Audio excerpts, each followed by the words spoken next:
Yo, what's up guys? Kato on the track, and in this video I'm going to be talking about how you can get anyone to work with you. Kato on the track, beer. So, if you've ever reached out to anyone, slid in those DMs, either on Instagram, Twitter, or any other social media platform, and you never got a reply, but you saw that they read it, there's probably a good reason for that. For me, I get hundreds of comments, DMs, every single week, and those are from aspiring artists, producers, and sometimes they're just from fans. So a lot of times when I get those DMs from aspiring artists or producers that are asking me for something, I would say about 98 to 99% of them have the wrong approach. And for that reason, I either end up not even replying to it, deleting it, or just straight up ignoring it. So basically, I'm gonna break down the reasons for why that is and how you can get a higher open rate when it comes to sending people DMs, whether you want to collab with them or have them check out your music. Number one is the approach.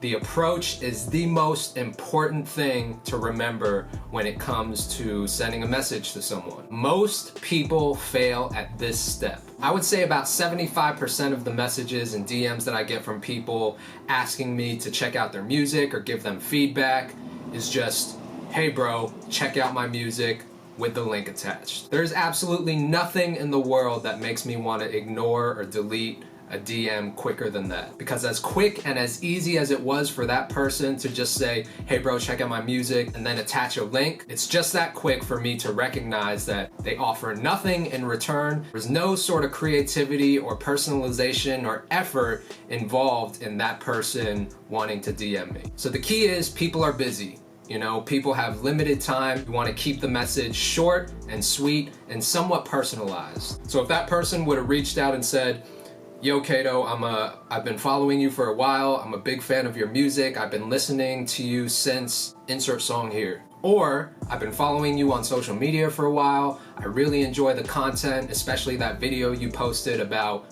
insert video here. As a general rule, you just want to approach that person extremely humble and grateful that that person is taking time out of their day to even read your message. Time is the most valuable thing that all of us have. Money, material things, all of us can make that, spend it, get it back, but time you cannot get back. So be grateful for that person taking time out of their day to even read or reply to your message. Now, the second thing to keep in mind is provide value.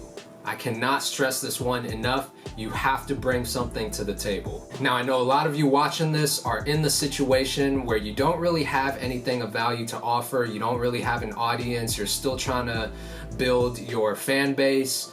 Maybe you don't even really have any music recorded and you're just looking for an opportunity. My best advice to you would be to hold off on reaching out to that person until you have something to bring to the table. Remember, you only get one first impression with people and you want to make sure that it's a good one. So if you can't establish your value and what you bring to the table within the first few lines, then just hold off. Wait until you have something to offer that person and reach out later in the future. And this is why I say if you don't have anything to bring to the table, at least be willing to do business with that person.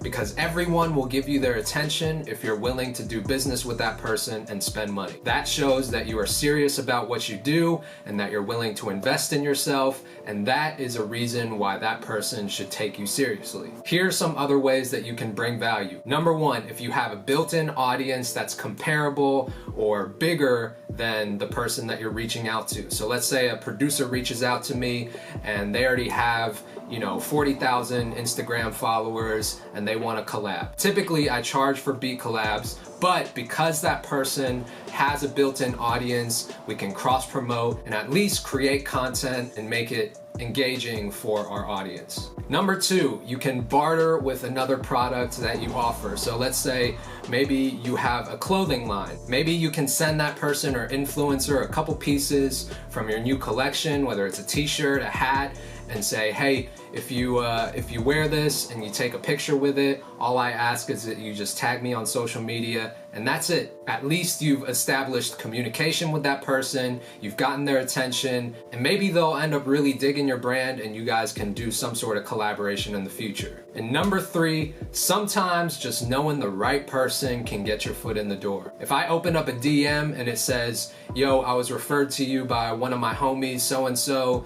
and he told me that your shit was really dope, sometimes that's enough. If you catch me on a good day where I have time and I'm not doing a million other different things, then I will open that email, reply to them, and we'll connect. Just remember, you thinking that you have the hottest music in the world or you're the most talented person to ever make music is not enough. You have to establish value that matters to the person that you're communicating with. Number 3, build the relationship. Relationships alone are such a huge part of the music industry. This is another one that I just can't emphasize enough. It's so important to not just the music industry, but every aspect of life. Relationships will get you very far in life. Now, a lot of people try to rush this process. Building a good relationship takes time. It's just like the dating process. If you meet a girl and you ask to smash on the first night, it's probably not gonna work out. She's not gonna return your calls, not gonna return your texts, and you pretty much blew that opportunity. It's always better to take it slow, let the relationship develop over time, and that relationship in the future will pay off for you. 4th piece of advice that I would give you is to not oversell.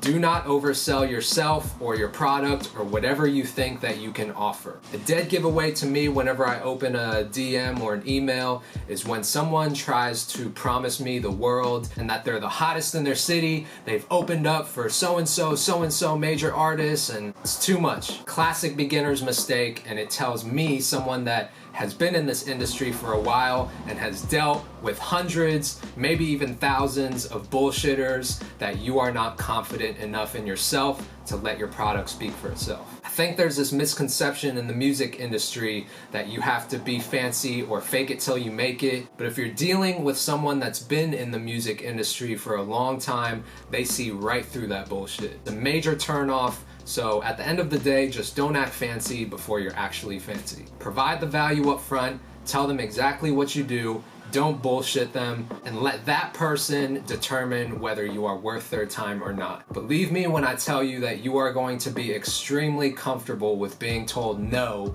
if you're serious about pursuing a career in the music industry. You have to develop a thick skin and believe in yourself and believe in the process more than anything. So hopefully these tips helped. I actually wrote up a blog about this a couple days ago, but I wanted to make sure that I put it in video format for everyone that follows me on YouTube. So if you want to read the blog, go to the description of the video. I posted the link to the blog right there. Don't forget to like and subscribe. Drop me a comment below so I can say what up, and I'll talk to you guys soon. Peace.